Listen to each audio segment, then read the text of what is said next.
Top chat live. Okay. Oh, okay. Pal Pallove Kumar is saying good evening. Good evening. Mr. Avinandan is saying hello. Shraddha Hazarika is saying hello, sir. Happy Janmashtami to you. Thank you. Shraddha, wish you the same. Varunji saying Jai Shri Ram. Mr. Avinandan is giving the birth details. As I have said repeatedly in my previous videos, please do not give your birth details in the open. So it's not good for you. Okay, so I will have to remove this. Sim is saying good evening. Yes, Shri Acharya is saying happy Krishna Janmashtami. All right, happy Janmashtami to you and to everybody else. Okay, thank you very much for joining. It's a very interesting day, Janmashtami today, and as we know what Janmashtami is. Janmashtami is actually the appearance day of Lord Shri Krishna. It's not exactly birth date because Lord Krishna does not take birth. So it's like the sun, the sun is always existing, but at times the sun appears, right? Of course, the sun doesn't exist eternally, but from our human perspective, the sun is existing and the sun appears. So now I'm in Europe, the sun is there in the sky. I can see the sun very bright. Maybe if you are in India, you cannot see. It's already sunset, I guess. Yeah, it's already sunset there. Maybe somewhere in the US, the sun is about to rise. Okay, so it's like the sun. Lord Krishna and his avatars are like the sun. They just appear as per their own free will and sweet will. Okay, so therefore it is not birthday exactly of Krishna, because birthday means Krishna has come into a human body. Okay, and as Lord Krishna says in the Bhagavad Gita that janma karamacha me divyam evam yo vetti tattvataha tyaktva deham punarjanma naiti mameti sorjuna, right? So it says, my janma karma are divine. It is beyond the law of karma. It is beyond material elements. It is beyond. It is Satchid Ananda, right? As Lord Brahma says in the Brahma Samhita, Ishvara Parama Krishna Satchid Ananda Vigraha. So we should not misunderstand and think that, oh, Krishna is also like, yeah, he's also like you and me. He also takes birth in somewhere. He also come gets birth in India or Canada or Germany, Australia, in wherever. No, he does not take birth. He appears. He appears like the sun. Of course, Lord Ram appears from Surya dynasty. Lord Krishna appears from the Chandra Vamsh, okay, the moon dynasty, okay, the lunar dynasty. So it's a very interesting day. So what does it mean? Today is Janmashtami. So exactly, approximately a bit more than 5,000 years ago, today was the day, or rather, today is the day when Lord Krishna appeared in our universe. So why? What does it mean? He appeared. So basically, if you want to know about Lord Krishna's appearance, you have to understand the cycles of Lord Brahma. Okay, so Lord Brahma, as you know, he is directly born from the navel of Lord Vishnu. That is, so he has one day which is known as Kalpa. Okay, like we have days, like it's your day, my day. So Lord Brahma also has one day, like we have from morning to night.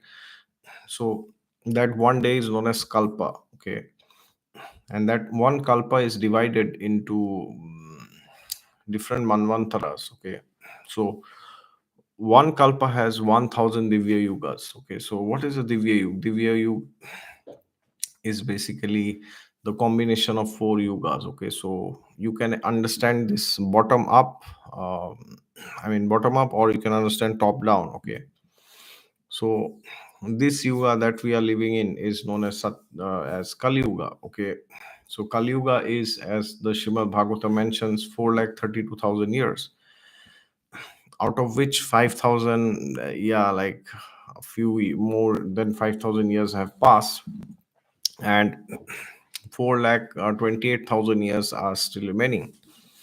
And if you take double of this Kali Yuga, then there is Dwapar Yuga, which was the Yuga previous to that. And then four times of that is, I mean, double of that is again Treta Yuga, and double of that is again Satya Yuga. Okay. So if you combine these four yugas, you get one Divya Yuga. Okay. So like this, there are 1000 Divya Yugas. Okay. So which means one day of Brahma has 1000 Kali Yugas, 1000 Dwapar Yugas, 1000 Treta Yugas, 1000 Satya Yugas. Okay. So now it's like when Lord Brahma is awake in the day, then he the 1000 Divya Yugas are divided into the Manvantara cycles, which means it is like, Lord Brahma has 14 managers in a day. You can understand it that way. Okay, uh, so if you divide 1000 by 14, you will get around 71 point something. So that means every manvantara is 71 millenniums. Okay, so the Divya Yugas basically. So 71 times Satyuga, Dwapar Yuga, Treta Yuga, Kali Yuga, it comes like this. Okay, so and then 171 Divya Yugas are over, then a new manvantara comes, and manvantaras are headed by Manu actually. And Manu actually has his own set of devatas, like we have Indra, Varuna, Chandra, Surya, Agni, Vayu, Varuna, and all. So Yamaraj also. So every Manvantara has one Indra, and one Surya, one Agni, like this. And then after 71 Divya Yugas are over, then the next Manu will come, and then the Indra will be changed. Okay, the Surya will be changed. So these are basically posts and positions which people can occupy depending on a certain level of good karma that they perform in this world. You or me can also do it. Okay, like to become Indra, you need to have like pious credits of around 100 Ashwamedha Yagyas, and for becoming Brahma, you need 1000 Ashwamedha Yagyas. Okay, but nonetheless, so among these 1000 Divya Yugas of Lord Brahma's one day, there is a very special time in the seventh Manu. Okay, so six Manvantaras have passed, so 6 into 71 Divya Yugas have passed, and then the seventh Divya Yuga comes. And as you know, every sorry, the seventh Manu comes, and as you know, every Manu will have another 71 Divya Yugas like this. So within the seventh Manu, whenever 28th millennium comes, okay, millennium is like Divya Yug, that's like an English word for that. So in the seventh Manu, and within seventh Manu, there are again 71 Divya Yugas. So within that, the 28th Divya Yug, which is again Satyug, Dwapar Yug, Treta Yug, Kali Yug.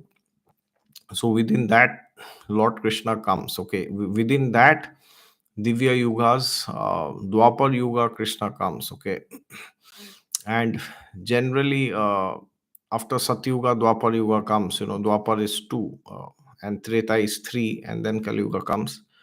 But there's a long explanation and long reason why in this particular Divya Yuga the yugas are exchanged. Okay, so Dwapar Yuga is for this Divya Yuga the third yuga, and Treta Yuga is like the second. Okay, so so that is essential for us to understand. So seventh Manu's 28th millennium and corresponding Dwapar Yuga, which comes after Satya and Treta Yuga, the third Yuga, Lord Krishna appears in this world. Where does he appear? He appears in the holy land of none other than Mathura. Mathura is a place, it's a very holy place in Uttar Pradesh, in North India. Okay, so this is the place. Mathura is, it is directly known as the birthplace of Lord Krishna. Although, as I said, he does not take birth, but yeah, Mathura is known as Lord Krishna's birthplace. And why does Krishna appear in the first place? So the Bhagavad Gita answers this.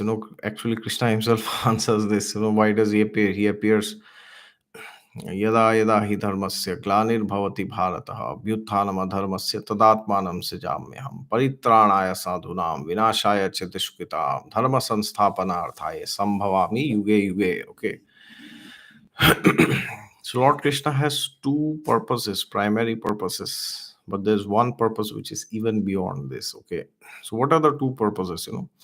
Yada yada hi dharmasya glanir bhavati bharata. It means when there is dharmasya glani, which means when there is dissension in the society, when there is chaos, when adharma is on the rise. Okay, then to re-establish dharma, Lord Krishna comes. And he also says vinashaya cha dushkritam. So how does it re-establish dharma? Vinashaya cha dushkritam, by annihilating all the demons and the criminals, like big criminals. We have like Lord Ram annihilated Ravana, Kumbhakarna, Ahiravan, Mahiravan. So many big demons. Like Lord Narsingadev, he annihilated Hiranyakashipu. Varadev killed Hiranyaksh. Okay, so similarly, Lord Krishna killed Dantvakra, Shishupal, and then through his great devotees like the Pandavas, he also annihilated all the evil Kauravas. Okay, and whoever was on the side of Kauravas, okay, including Bhishma, Drona, Karna, and everybody.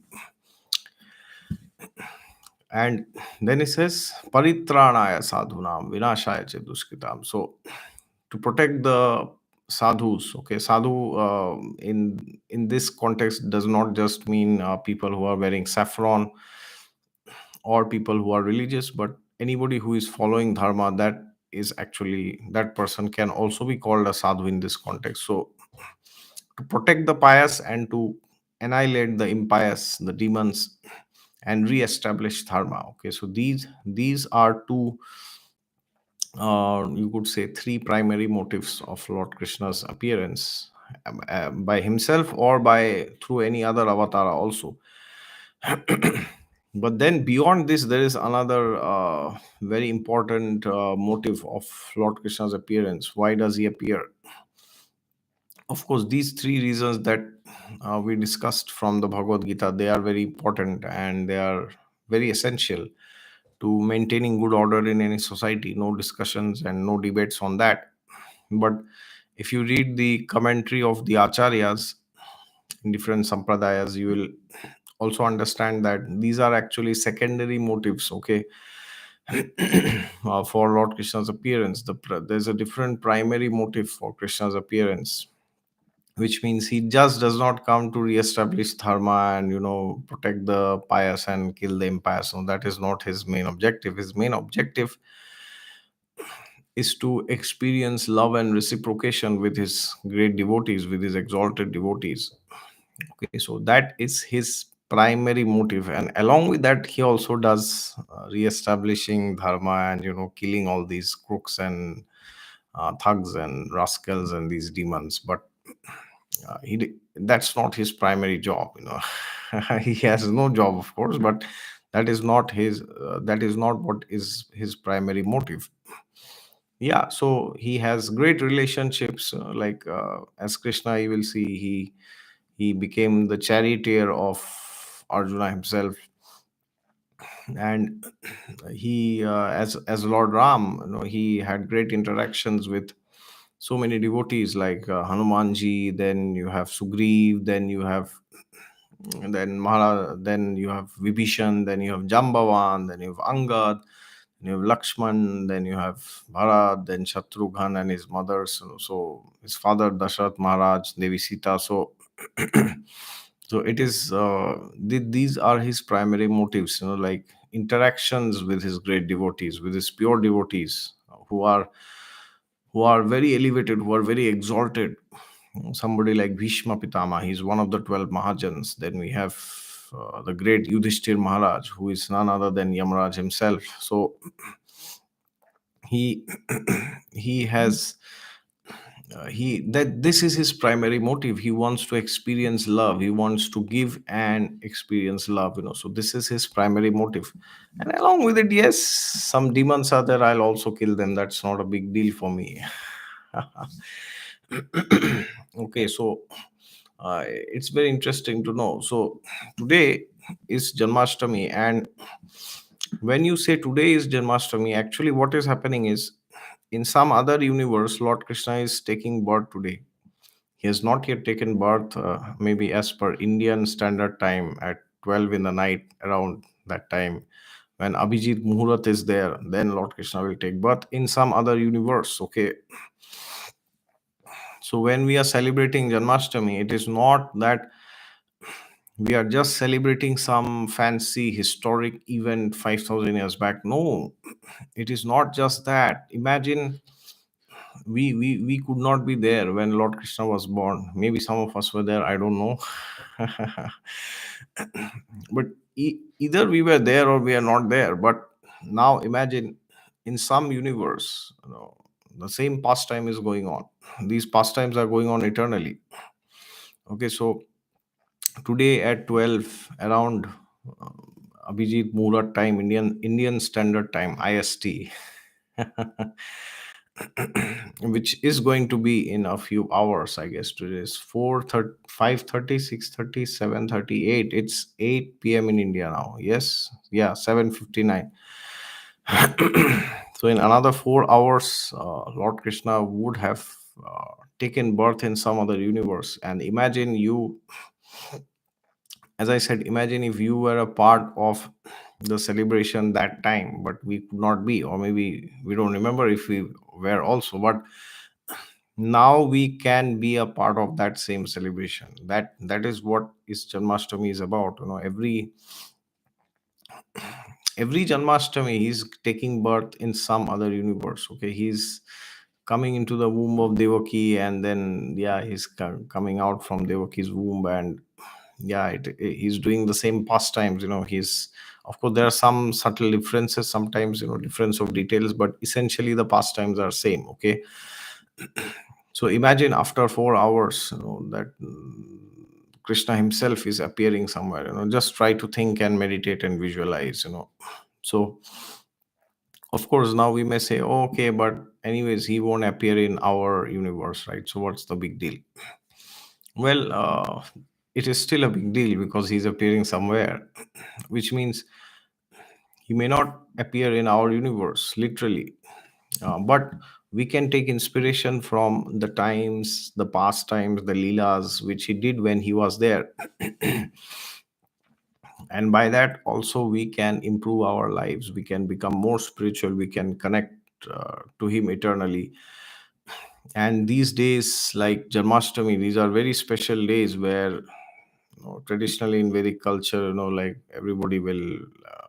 I don't know. I guess in India it is anyways a holiday. I don't know if everywhere, but maybe in most of the parts, people keep aside their business, job, family engagements, all the fancy stuff, and then they come together. They will do fasting. They will do different sorts of things. They will do japa of Krishna's name. They will chant different mantras. They will read the Shrimad Bhagavatam. They will read the Mahabharata. They will do kirtan. They will chant. They will do jagran for long, long, long hours. There are people who will even not sleep also throughout the day.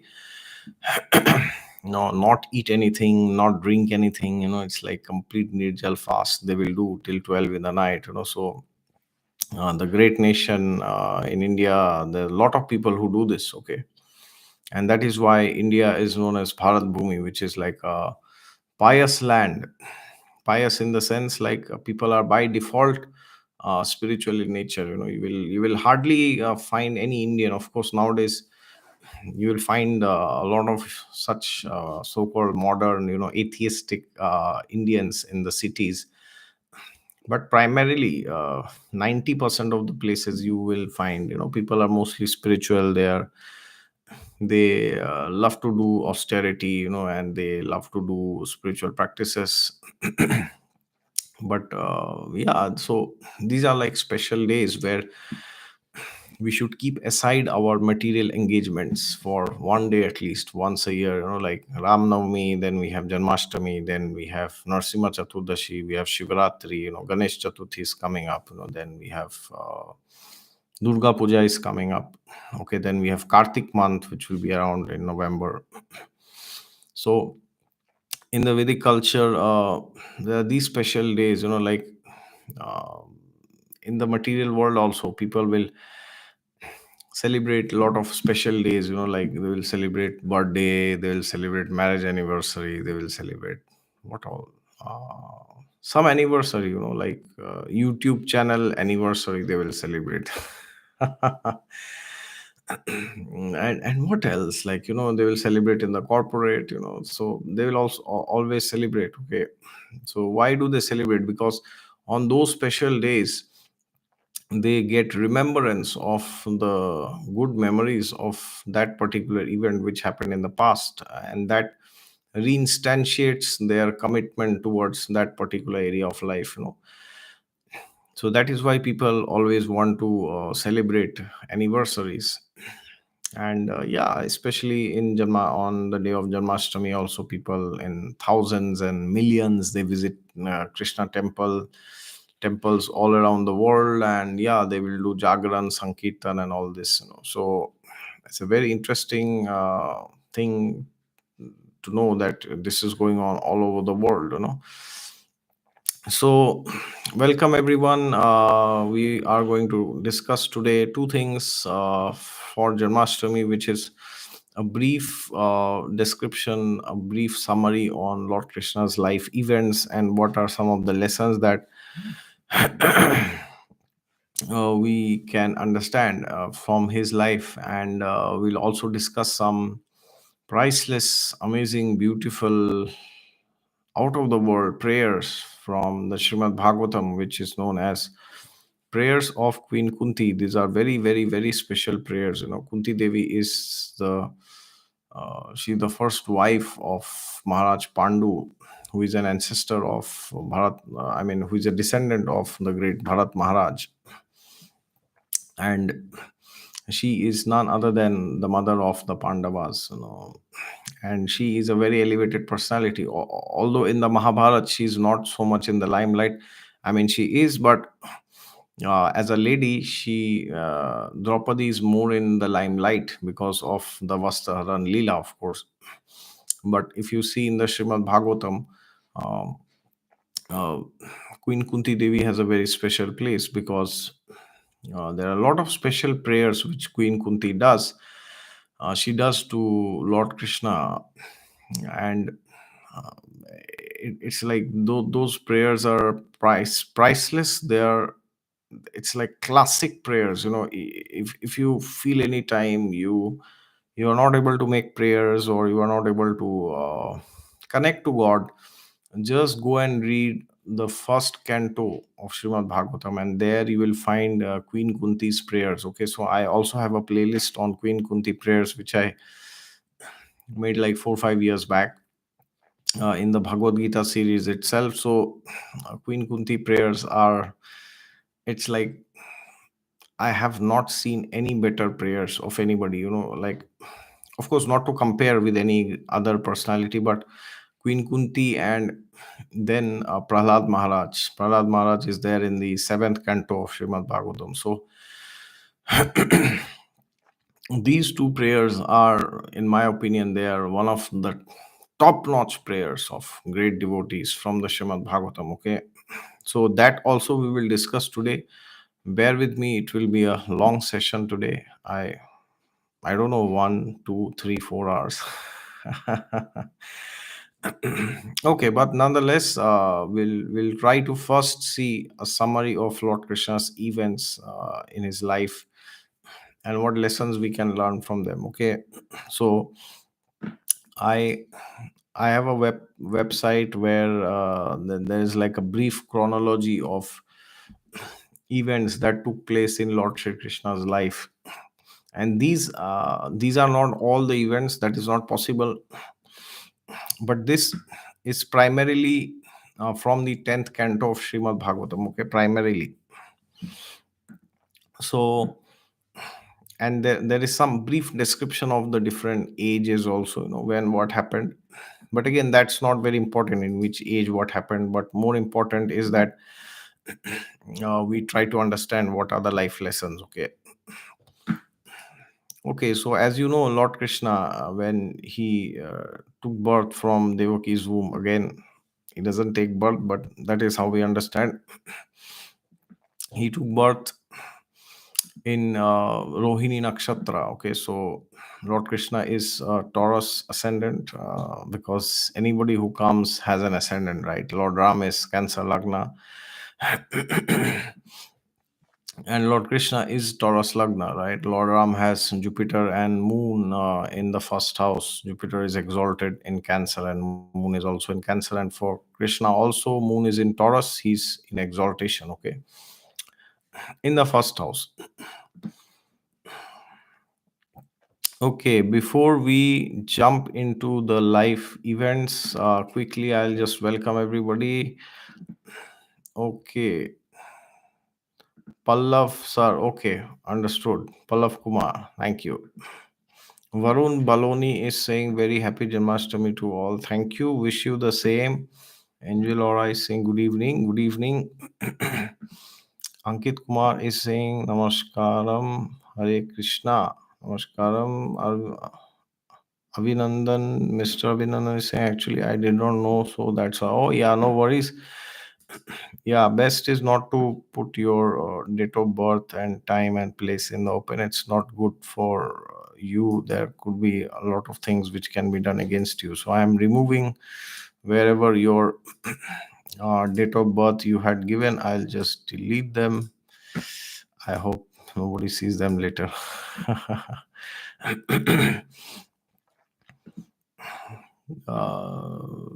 Just आज तुम्हारा बाणी सुन के एक अलग सी जन्माष्टमी की feel आ रही है. Okay, बहुत बहुत शुक्रिया आपका, आप आए सुनने के लिए. Thank you for coming.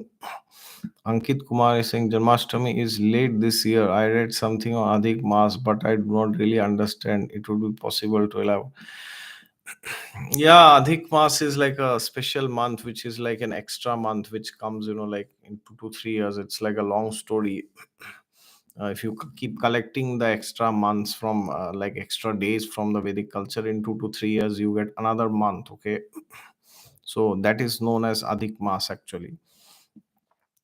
Because of that, there are some delays. Like every 2 3 years, like this year, Kartik month is also getting delayed because of that. Yeah, but yeah, we can speak about that some other time. Like story of Adhik Maas. It's a very long story. Raghav Chadda is saying They say it rains on Janmashtami. Yes, yes, I've also heard this because when Lord Krishna was born, there was heavy rain.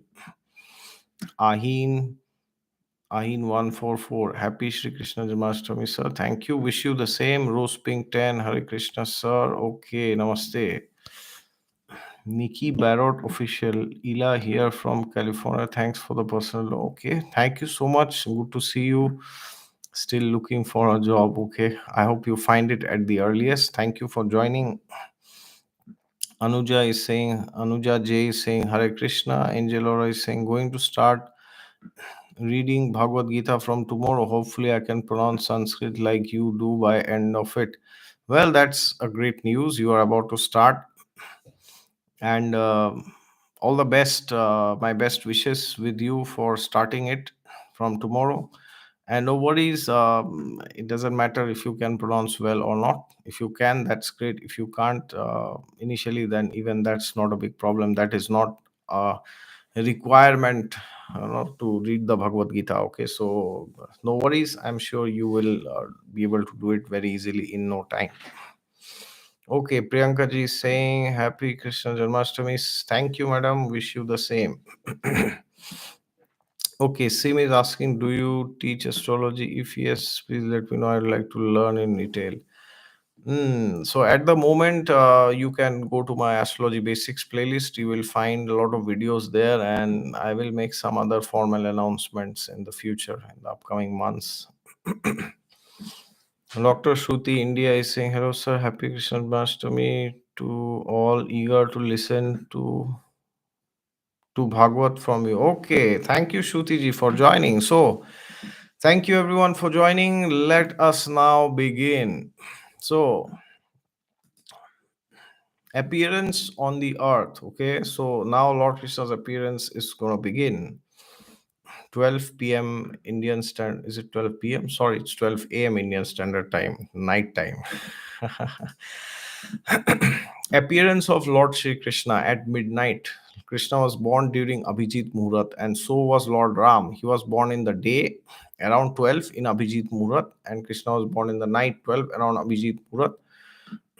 Midnight of Shravan month, Rohini Nakshatra. Okay, and there are some dates given, approximately July 19th or 20th, year 3228 BC, but again, that's not very important, so you could ignore it.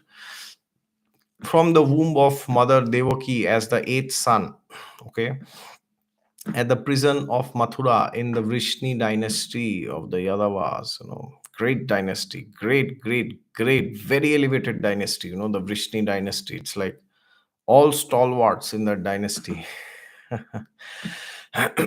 Vrishni clan, okay. You will see this word Vrishni again, okay. Then there is a note. Prior to Sri Krishna's appearance, Garbhastuti prayers were offered by Lord Brahma, Lord Shiva, and other various devatas towards the womb of Devaki. So, when Mother Devaki is about to bring Krishna into the world, just a bit before that, when he was in the womb of Devaki, then the devatas, like headed by Brahma, Shiva, Indra, and others, they went to Devaki, Mother Devaki, and they were, like glorifying and making all these prayers there. So they are known as Garbhastuti. They are also there in the Shrimad Bhagavatam. Okay. Then Lord Krishna was taken by Vasudev. Who is Vasudev? Vasudev is his father. Shri Krishna was taken by Vasudev from Mathura to Gokul, where Nanda Maharaj and Yashoda, Mother Yashoda, were living, right? Because of Kansa and the fears, fear in the sense, like that was what. So, what happened was when Lord Krishna appeared in the jail in Mathura, then he himself instructed Vasudev, was his father. He said, oh, my dear child. So the child is instructing the father and saying, oh, my dear child, please take me to Gokul, actually, in Nanda Maharaja's house. So they are like Nanda and Yashoda are like, foster parents. So Gokul is the place, okay, where Krishna was taken immediately. And when Krishna was taken, then Nand Maharaj had to cross the entire, the river, and then yeah, it was like Sheshnag had come to uh, protect Krishna from the rains, of course. Can anybody write what is the name of the river which was like over flooding and wanting to touch Krishna's feet? Let me see who can write it. I'm sure you will know the answer. So then, Sri Krishna's birth rituals were performed at Gokul in the house of Nanda Maharaj. Okay. Then now, from 1 to 3 years of age, so age 1 years to 3 years, and again these are like not 100 and 1,000% exactly accurate, but these are like some rough timelines. Okay, so if you feel certain things are not as I'm speaking, then you can always correct me. That's perfectly fine. Okay, so these are like just some rough idea you will get with this. So 1 to 3 years of age, Sri Krishna stayed at Gokul, and then he killed a lot of demons. Okay, so the list starts from now. So Putana is the first demon which Lord Krishna killed, right? So the first demon which was killed by Lord Krishna was Putana. And can anybody write in the comments which was the first demon that Lord Ram killed? Let me see who can answer this. Who was the first demon killed by Lord Sri Ramachandra? Please write in the comments. Oh, I mean in the chat. Okay, so Lord Krishna killed Putana. So we know who Putana was, right? She was actually sent by Kamsa. Kamsa came to know that maybe this special boy, maybe he's actually because Kamsa actually got this Bhavishyavani, this Akashvani, sorry, not Bhavishyavani, this Akashvani happened. The eighth child of Devaki will kill you actually. And therefore he had imprisoned Devaki and Vasudev. So he was always looking for where Krishna is. And then he had sent this most ferocious demoness, okay, Rakshasi Putana, who wanted to kill Krishna actually. So she disguised in the form of the most beautiful, charming lady. She was as beautiful as goddess Lakshmi. It is said, she was a very big Mayavi. She could uh, change herself into illusion. Okay, with illusion, of course. So she came and she had smeared poison all over her breast. Because she came as a disguised as a mother who would feed her milk to Lord Krishna. And it is said in her breast she had smeared this kalkut which came out during the Sagar Manthan, which was most graciously drank by Lord Shiva. Okay, so anybody who would come close to it would be dead in matter of moments. Okay, not even close, even if you are around, you will be dead. It is so deadly. Some drops of poison actually. And then what happened was, she came as a very beautiful lady dressed, and she said, oh, what a nice child, and maybe I can feed him my breast milk. And then of course, when Lord Krishna saw Putana for the first time, it is said Krishna closed his eyes. Okay, because yeah, there are like 100 reasons why Krishna closed his eyes, but one of the main reasons was that when Krishna saw this demoness Putana, then he was feeling, I have to kill this demoness, but she has come like my mother. She's going to feed me her breast milk. So not a nice situation. It's like killing your own mother. But of course, Krishna had to do that because she was in disguise. And then this Putana, She took Krishna to her body, and then she started feeding her breast poison. Not breast milk, breast poison. My God, so dangerous.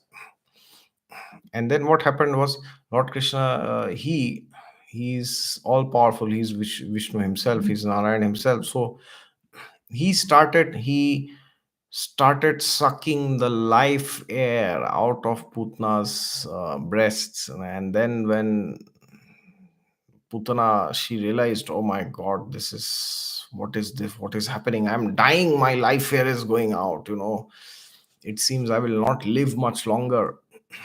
Okay, I'm about to die. And then what happened?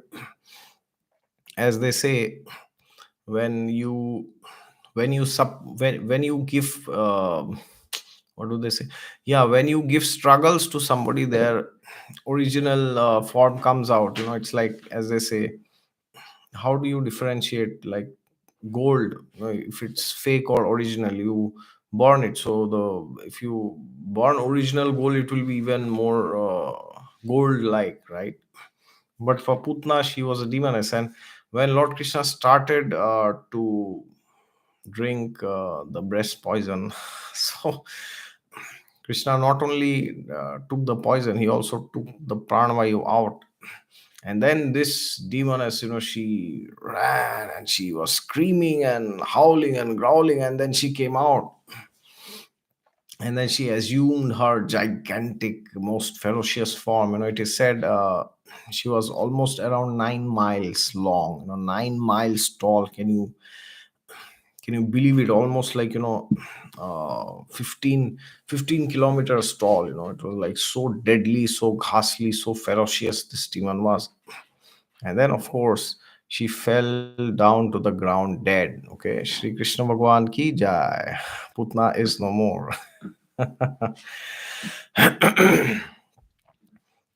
And then there was this Shaktasura. Shaktasura is basically he was basically taking the form of a cart. So Krishna, like, he was also a demon which was sent by Kamsa to kill Krishna.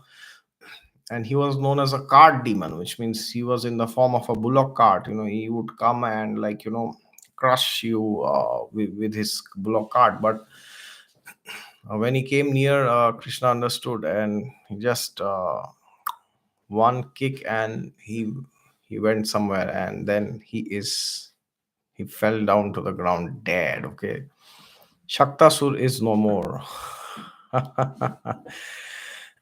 And then came the famous Trinavrata. Trinavrata was like this cyclone. It was like a combination of all this. Like cyclone, tsunami, whatever you say. It was like he was very. He would take you very high, and then he would smash you. He would thrash you. He would kill you. So he also abducted this baby Krishna. As we are discussing from 1 to 3 years of age. And then Krishna, with his baby hands, he just caught the neck of Tinavat, and Tinavat fell down to the ground dead. Okay, so Tinavat is also no more.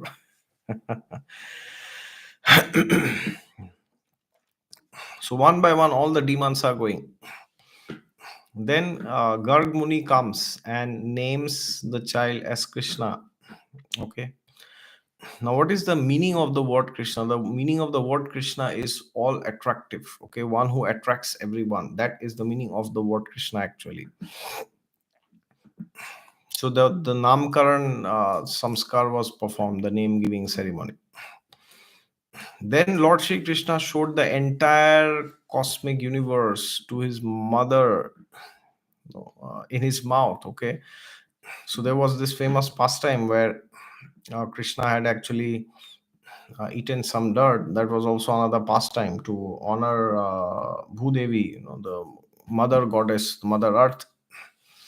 And then what happened was, Balramji, who is Krishna's elder brother, he went and complained to Yashoda Mai that, oh, look, this Krishna is, eating mud, it is not nice.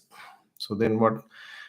And then Yashoda Mai asks Krishna, "Oh, open your mouth, I will take out all the mud and dirt from your mouth." And then Krishna opens his mouth, and then he displays the entire universe, like all the planets, the Brahmandas, all the nakshatras, everything, it's just like all human beings, all animals, all devatas, everybody. She could see this universal, the entire universe inside this baby Krishna's mouth. And when she saw this, she became unconscious. She thought, "Oh, what am I seeing? Is this true, or am I an illusion? Is my son Narayan? Who is he? What is going on?" And in this bewilderment, she became unconscious. Okay. And later on, of course, she regained her consciousness. Then the next pastime is Mother Yashoda tried to bind Shri Krishna with the rope, famously known as Damodar Leela, one of the best Leela. This is one of the most famous Leelas. So actually, Lord Krishna had to deliver two special personalities, the sons of Kubera, okay, Nala Kuber and Manigriv, who once were cursed by Narad Muni. Actually, what happened was Nala Kuber and Manigriv, they are actually sons of Kuber. And Kuber, as you know, is extremely wealthy. He's the treasurer of the Devatas, right? And once what happened, they were playing with, like a lot of ladies, in the heavenly waters.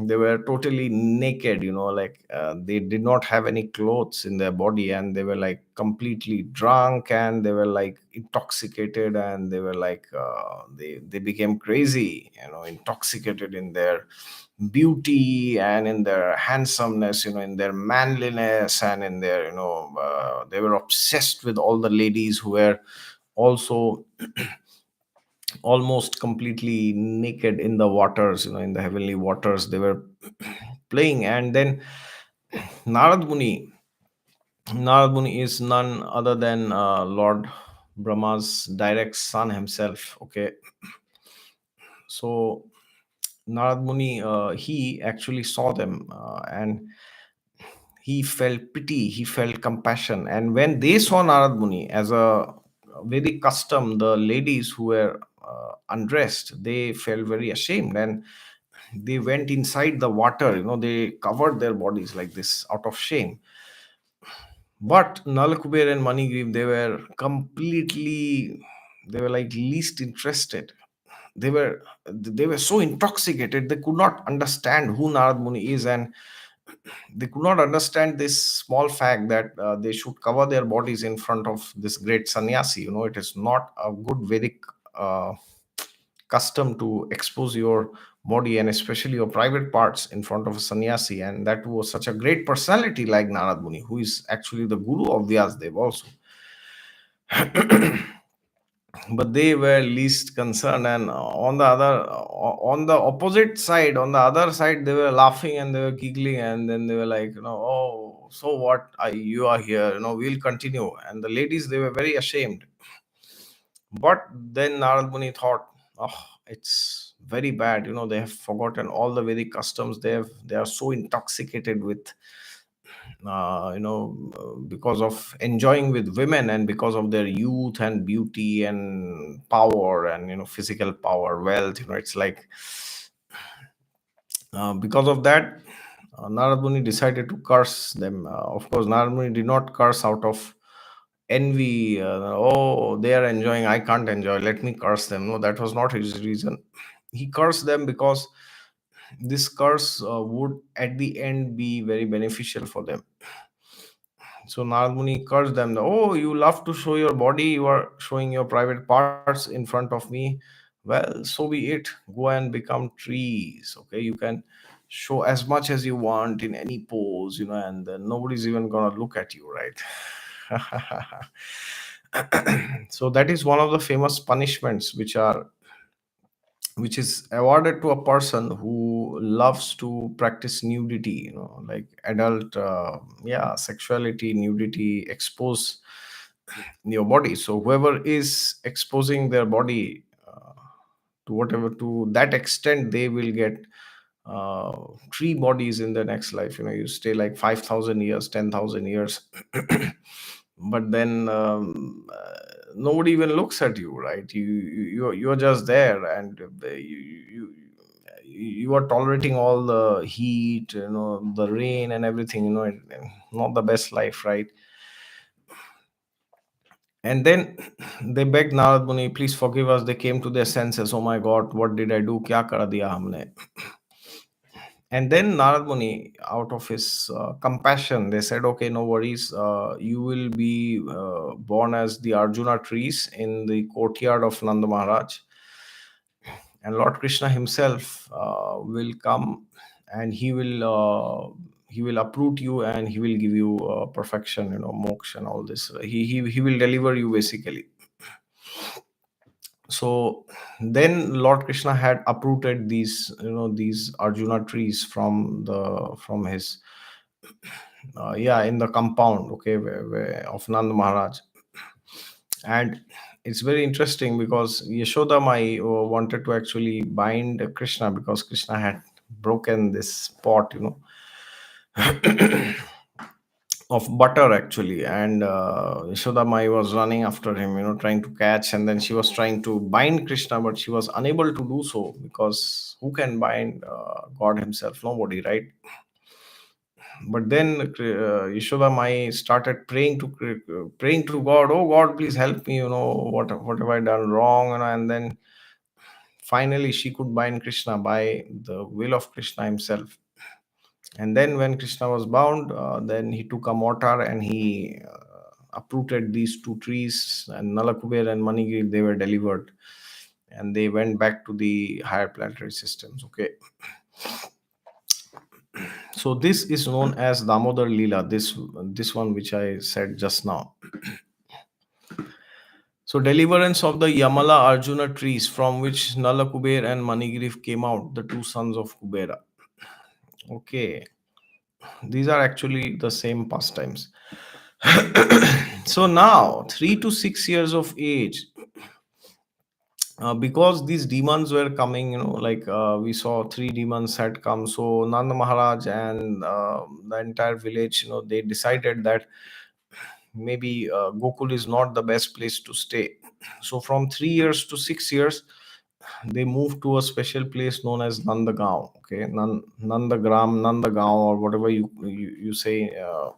So Nanda Maharaj and elders of Gokul decided to leave Gokul and move to Nandagaon due to lots of disturbance by demons to Shri Krishna. Then in Nandagaon, Shri Krishna killed demons like Bakasur, Aghasur, Vatsasur on different occasions. Okay. So Bakasur, as you know, he was this, I don't know what is the English word. Is it crane, is opens this mouth. And Aghasur is this big snake, okay, the snake demon. And Vatsasur is the one who disguised as Vats, means small boy, okay. So Krishna had killed all of these three. Then from 6 to 10 years of age, now this is very prominent.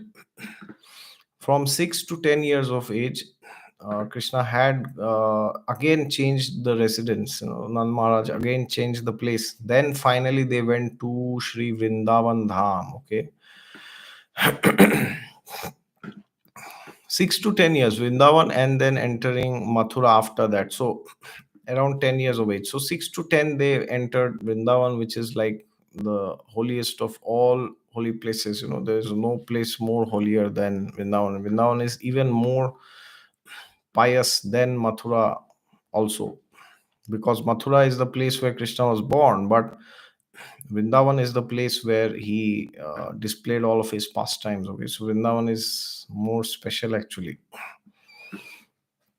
So first, in Vrindavan, there was this Brahma Vimohan Leela. Lord Brahma took away all the calves and cowherd boys and kept them secretly in a secluded place for 1 year.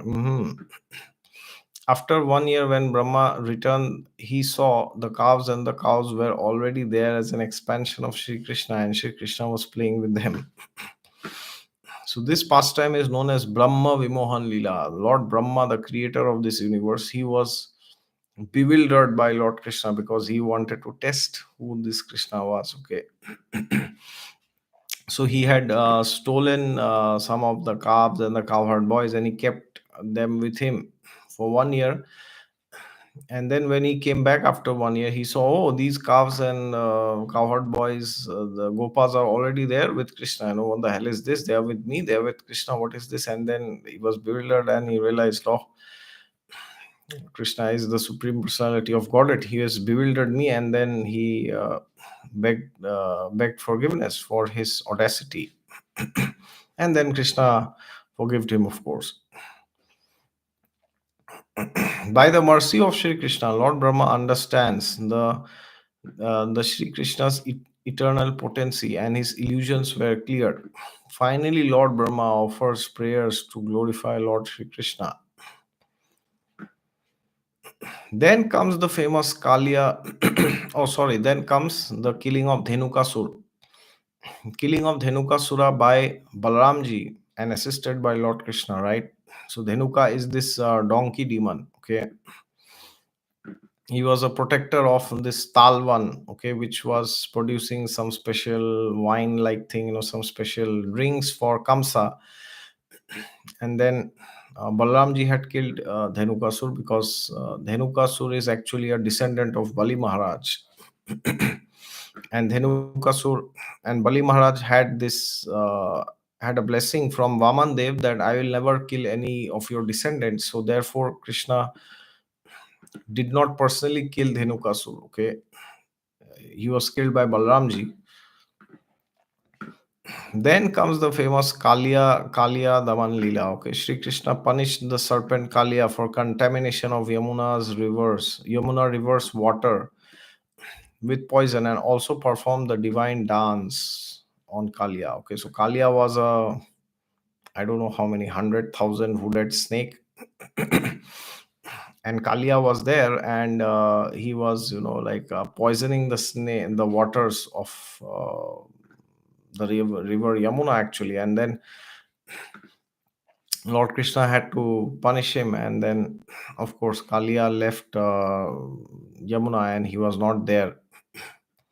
But again, Yamuna, like Kalia, was also purified at the end. So Lord Krishna, he hammered on all the hoods of this Kalia serpent, and all the poison came out.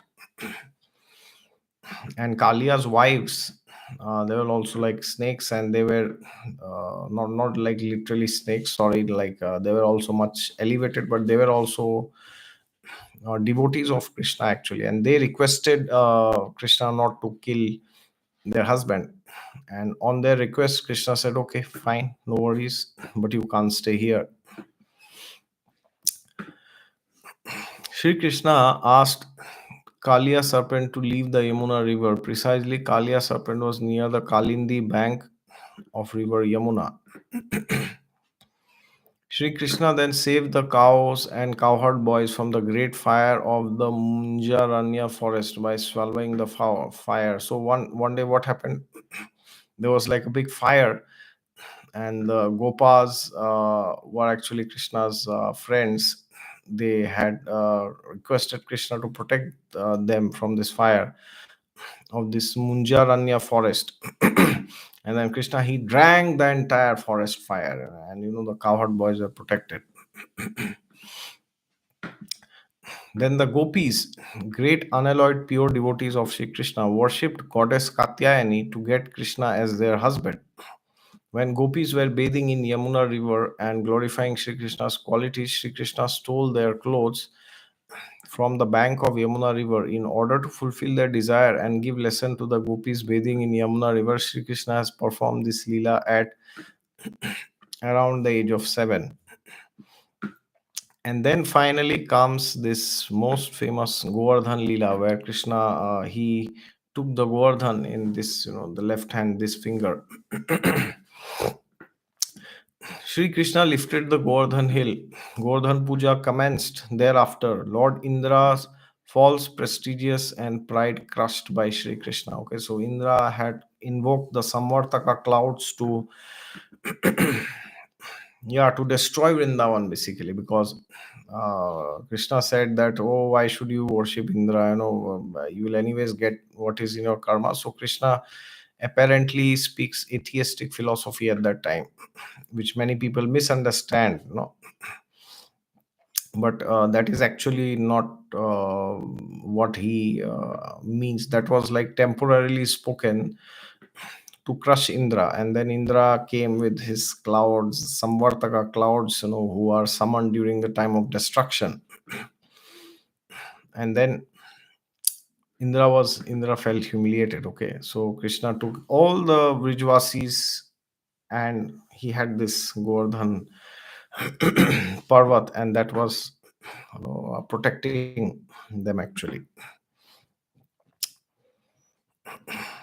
And then, of course, Lord Indra and cow Surabhi. Indra bought this cow Surabhi, gave the name Govinda to Krishna. Okay, so Surabhi had actually Surabhi, I think it was Airavat or Surabhi who had done Abhishek of Krishna. It was this elephant Airavat who did Abhishek of Krishna.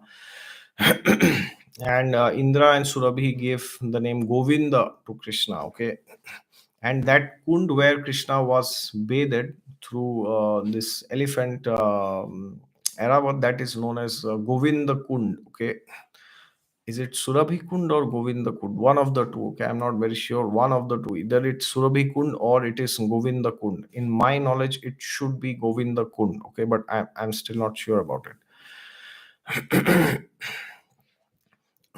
So after that, the Ras Leela between Sri Krishna and the gopis commenced, which is the ultimate pinnacle of divine love and devotion. And a few more salvation of demons like Arishtasur, Kesi, and Vyomasura commenced. There were these special demons, like Arishtasur, he was this bull, and Keshi was this horse, and then there was Vyomasura also. We can discuss more on the demons some other day. Why? Because the demons, they represent some things, some anartha, like the Acharya's comment, every demon represents one particular anartha within us.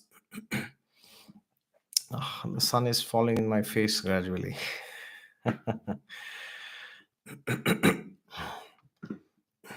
Okay, then finally, Akrura came to Vrindavan to bring Shri Krishna and Balram to Mathura for participating in bow sacrifice and wrestling match on Kamsa's request. Okay, so Akrura was sent by Kamsa to bring Krishna actually, and then they went, they left Vrindavan, and Shri Krishna and Balaram went to Mathura along with Akrura. It was a very painful time.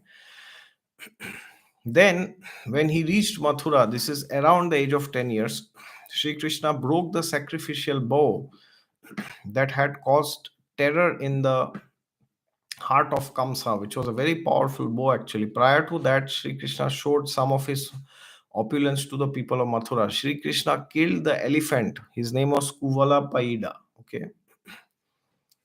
Afterwards, different wrestlers were killed by Sri Krishna and Balaram, especially Chanur and Mushtik. And then finally, Krishna killed none other than his mama, his maternal uncle, Kamsa himself. Okay.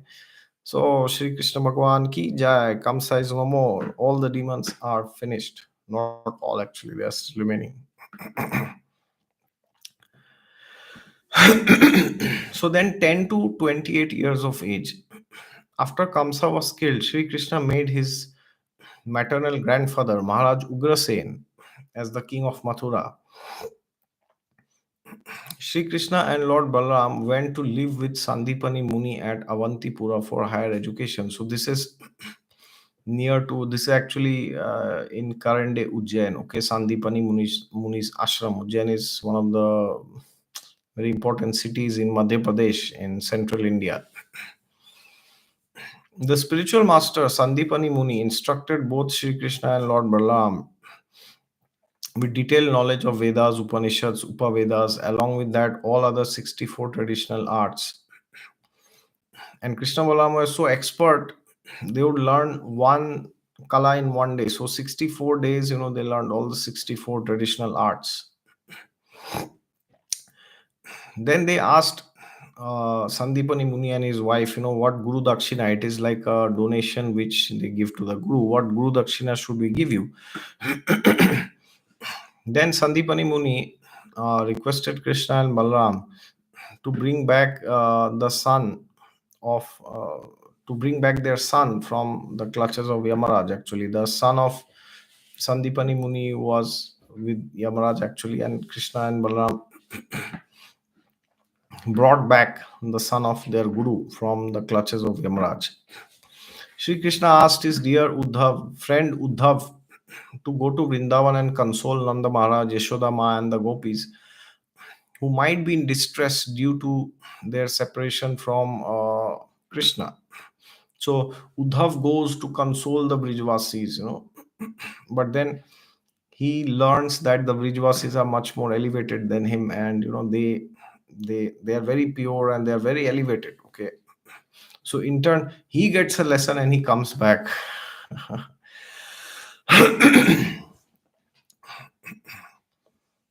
Shri Krishna defeated the king of Magadha, Jarasan, 17 times in battle and then constructed the city of Dwarka. So this is around the age of 28. So then Sri Krishna established the kingdom in Dwarka. So now from 29 to 125 years, this is like, yeah, almost like 95 years. He stayed in Dwarka, right? Dwarka, as you know, was a very prominent city in the. Of course, it's not there now. You can go down and you can go in. You can see that it's near to Gujarat in India. Sri Krishna kidnapped and married Rukmini on her request. So, and then other seven principal queens, including Satyabhama, Jambavati, Nagnajiti, Kalindi, and all this. So after 29 years, Lord Krishna starts getting married. Okay. Then Pradyumna was born. He was the son of Shri Krishna and Rukmini. Then Shri Krishna visited Indraprasth to meet the Pandavas and Queen Kunti. Then Sri Krishna killed demon named Narakasura and then married to 16,100 queens. Yeah, because they were captive in the hands of Narakasura. And those days, if a man has touched you or taken you to his house, then nobody would marry a woman. So then 16,100 ladies were princesses were kidnapped, and then they requested Krishna to marry them, and then Krishna accepted. So there were 8 special queens and 16,100 of these queens. Then Sri Krishna killed demon named Banasura, a great devotee of Lord Shiva. I'm not sure if he actually killed him or he purified him, but nonetheless, Banasura was defeated. Then Sri Krishna released the king Nriga, the son of Ikshvaku, from his curse. Then Krishna killed Pondrak. Pondrak he was like a joker. He would he would pretend to be Krishna actually. Okay, so this Pondrak, he is another interesting character which we can discuss for hours. But he was it's like nowadays in Instagram you have fake imposter account pretending to be someone. So he would have like 4 hands, and he would have a fake Sudarshan Chakra also, and he would go around boasting, oh, I am Krishna, who is this Krishna, you should worship me, I am Pondrag Vasudev. So Krishna had actually killed this Pondrag Vasudev also. He was very it's a very funny story. And Kashiraj and Sudakshina also. Then Narad Muni offers prayers to Lord Shri Krishna. Narad Muni offers prayers to Lord Shri Krishna after he visited Lord Krishna's household, and he saw Krishna's pastimes. So Narad Muni once went to Dwarka, and he wanted to see that there are 16,108 palaces. Where is Krishna? So Krishna is with which wife? Okay, Narad Muni was very interested to see that. But then what happened when he went to one palace, he saw Krishna was there, And then he went to another palace. He saw Krishna was also there. So he went to all the 16,108 palaces, and he saw Krishna was there in every palace. So Krishna had expanded himself into 16,108 forms, and then that is how actually he was there. Okay, with every wife. Imagine, like, in India we had these, the Mughals. They had many wives. Yeah, concubines, and the harem, as they say. But they would visit like one wife a day. Like today this, tomorrow that. They could not expand into, like, 10 forms, and they could not visit like 10 places. Okay, but Krishna is not like that. He can expand simultaneously. So Narad Muni was bewildered when he saw this, but then at the end he was so happy that, yes, I thought maybe Krishna is there in only one place, but he's there simultaneously in all the palaces. On Sri Krishna's instruction, Bhima killed Jarasandha to fulfill the wish of Yudhishthira to perform Rajasuya sacrifice. Yes, so Rajasuya Yajna was now performed by the Pandavas, by Yudhishthir Maharaj, and Bhima actually killed Jarasandha, because Jarasandha would never accept, because for Ashwamedh Yajna to happen, you always had to accept, every other king had to accept your superiority, but Jarasandha would not do that. So therefore Krishna had to devise a plan by which he would kill Jarasandha, and Jarasandha was very much superior in military prowess, and that is why he could not be killed by normal means, and he had also other some special boons. And then, finally Bhima went and killed him. It's a long story. Then comes a very interesting thing. This is related to Bhishma Pitama. Shri Krishna received the honor of first worship during the Rajasuya sacrifice. So Bhishma Pitama had elaborately glorified Krishna. When Yudhishthir asks to Bhishma, who should we give the Prathamark, okay, which is like the first worship in the Rajasuya Yagya. So Bhishma said, there are so many stars in this assembly, but can't you see that among the stars there is one moon, and Krishna is that one moon. So that was Bhishma Pitama's great glory that he appreciated, and he glorified Krishna, abundantly. And then Shishupal did not like it. Shishupal was actually Krishna's cousin, and who had a boon that, I think 100 times he would abuse Krishna, he would be freed. But then on that day, he was so envious, he lost control, and he hurled more than 100 abuses. And then Krishna took his Sudarshan Chakra and he killed Shishupal. Shishupal is no more. Shri Krishna Bhagwan ki jai.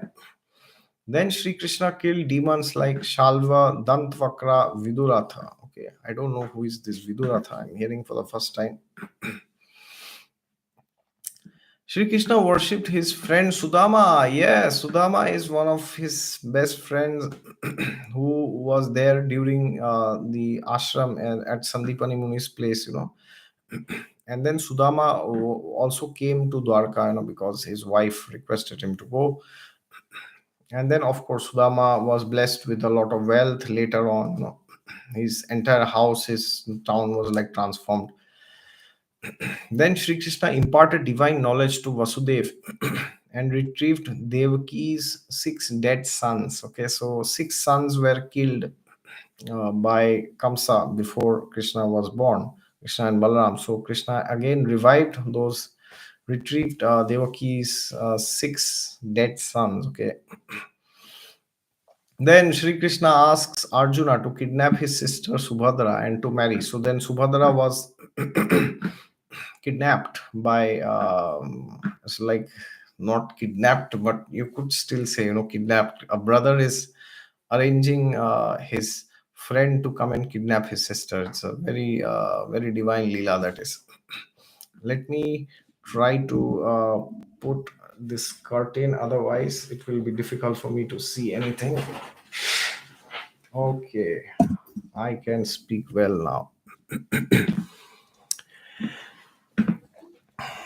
Okay, Sri Krishna asked Arjuna to kidnap his sister Subhadra, and then Arjuna and Subhadra they get married. More than 1,60,000 sons and daughters were born to Sri Krishna from various wives. Sri Krishna went as peace messenger to Hastinapur to avoid the war between the Pandavas and the Kauravas. Duryodhana closed all the doors to peace, and Mahabharata war took place. So Krishna went as Shanti Doot to somehow evade this war, But Duryodhana was adamant. He said, "I will not give them the Pandavas a drop of land also, which can come at the tip of the needle." So then the Kurukshetra war took place and the Kauravas are killed. Sri Krishna became the charioteer of Arjuna in the battlefield of Mahabharata, and Bhagavad Gita was taught to Krishna in Kurukshetra. Yes, the Bhagavad Gita begins finally. Sri Krishna helped the Pandavas to win the Dharma Yudh. Sri Krishna then, now the Kurukshetra war is almost over. Sri Krishna saved the life of Parikshit Maharaj, who was in the womb of Uttara, who is Abhimanyu's wife. Towards the end of the war, from the Brahmastra of Ashwathama, Parikshit later on became a great devotee of Sri Krishna and listened the Shrimad Bhagavatam from Sukdev Goswami.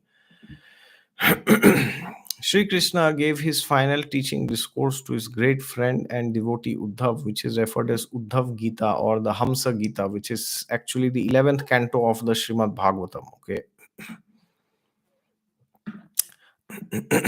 Then, of course, the fall of Yadu dynasty. This is the last year, ending year, 125th year. So, during the Kurukshetra war, Lord Krishna's age was around 89 years because Krishna stayed for 125 years and Yudhishthir Maharaj ruled for 36 years. Okay, so that means his age during the Kurukshetra was war around, around 89, 90 years. Fall of the Yadu dynasty because of Gandhari's curse. Gandhari had cursed Krishna. Of course, that was like that was an arrangement to leave this world. Okay, so it is not that Gandhari's curse actually. It's not that anybody is so powerful that they can curse Krishna. They can curse, but it is up to Krishna to accept the curse or not. But Krishna accepted Gandhari's curse. Gandhari cursed Krishna that you are the cause of the destruction of my family, so your family will also be destroyed, the entire Yadu Vansh.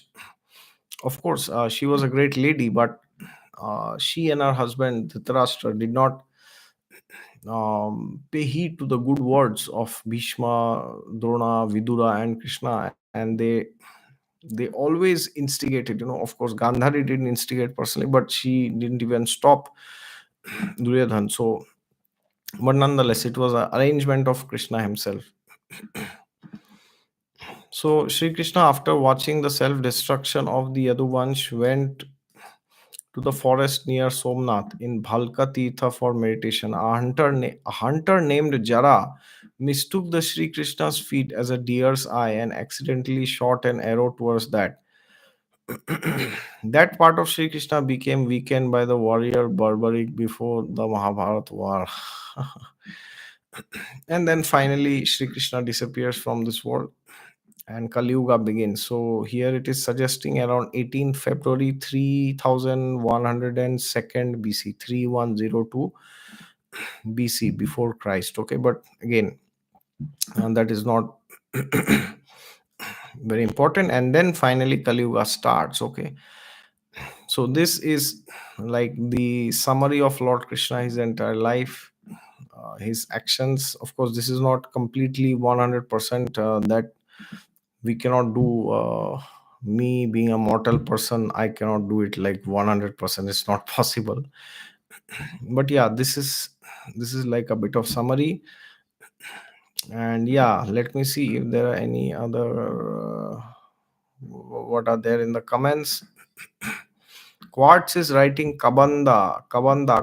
So yeah, Kabanda is actually not. I think Google says it's Kabanda. Actually, the first demon killed by Lord Ram was not Kabanda. He was actually, it was not a he. It was again a she.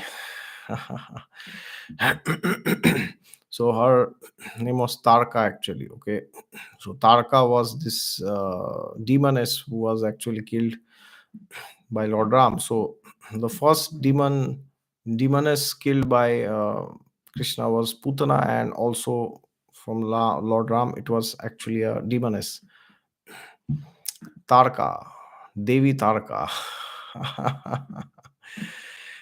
Shivani ji is saying Happy Janmashtami. Bhavana ji is saying Jai Shri Krishna. Dayanand ji is here. Namaste, sir. Krishna Mande Jagat Guru.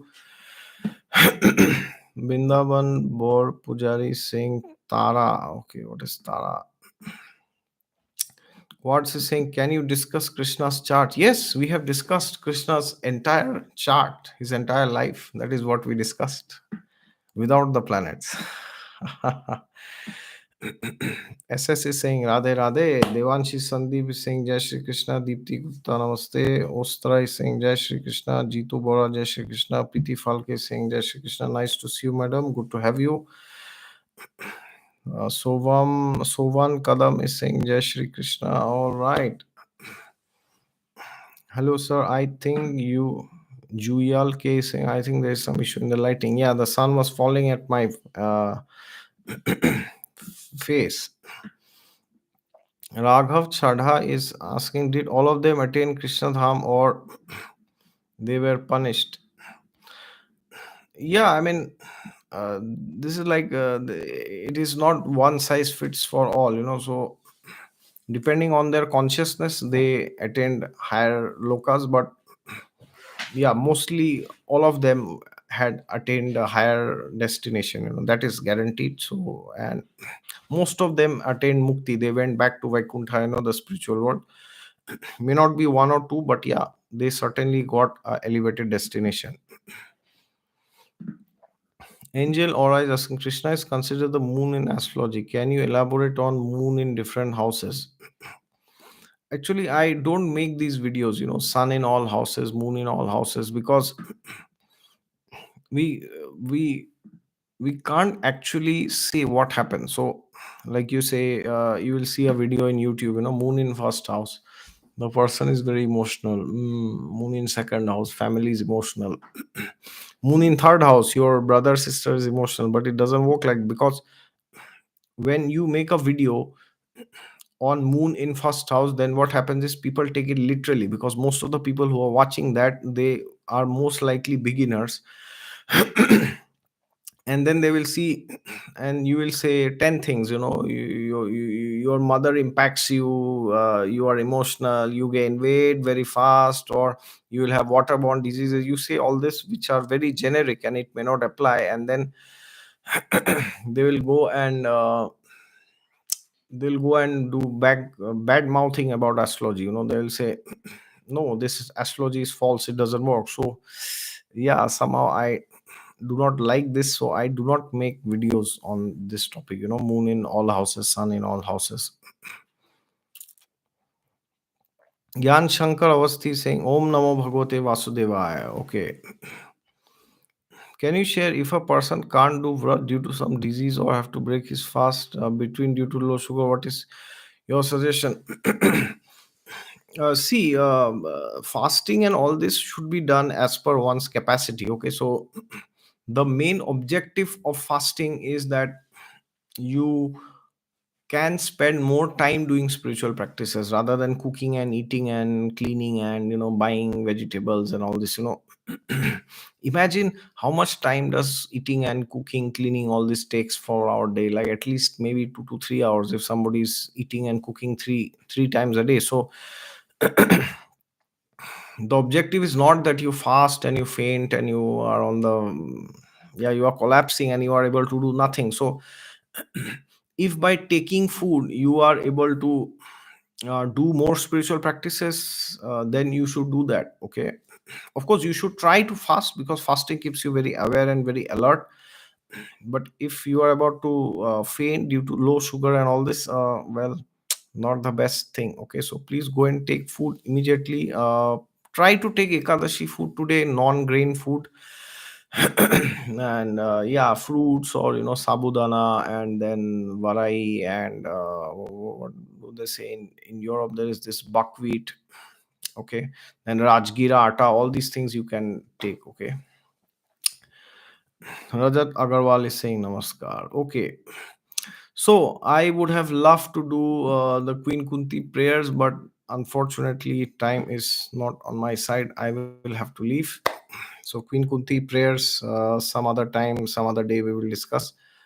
I already have that in my Bhagavad Gita playlist. So if you have not watched, then you can go and watch, and I'm very sure you will love them. Okay, so there's around 3.5 or 2.5 hours for Lord Krishna to appear, 12 a.m., right? So congratulations to all of you, all those of you who fasted, who are still fasting. In It's very difficult. Janmashtami is the most difficult fast after Nirjala Ekadashi, of course.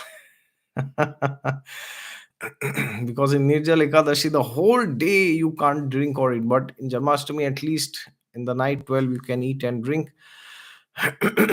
So congratulations to all of you who are still fasting. You have done the impossible. It's very difficult, not everybody can do it. And those of you who are not able to fast, even for them, you if you have done some good spiritual activity, some spiritual practice, then also hats off to you. You will also get the same benefit. Okay, so if you could not fast, if you are unable to fast, if you had eaten, don't feel guilty about it. Don't be morose. Don't think you will only be elevated if you eat some, if you don't eat something. That is not the purpose of fasting. So if you have not fasted, if you have eaten but you have utilized your day properly, whatever time you got after eating, you did spiritual practices, you chanted mantras, you listened to Lord Krishna's pastimes, then your day is as successful as those who fasted. Okay, thank you very much for joining, and once again wish each and every one of you a very, very, very happy Janmashtami festival. May this new festival bring spiritual enlightenment to your family, prosperity, and overall happiness for your life, and elevate you spiritually, materially, mentally, emotionally, from all sides. And lastly, thank you for joining. It's almost 1.5 hours. Those who stayed from the beginning, thank you so much for joining. Okay, great to see so many people. Thank you so much. Just quickly, if there are any questions, I salute your knowledge and wisdom. Thank you, Gyan Shankarji. Angel Aura is saying thank you for today's discourse. Reena Sarai is saying thank you. Thank you, thank you. Liana Olario is saying there is an AI that will only answer about the Bhagavad Gita. Yeah, I have heard it's called Gita GPT. You can try. Okay. Thank you. Thank you so much, everybody. Okay. Have a great time, and Jai Shri Krishna at the end. Jai Shri Ram.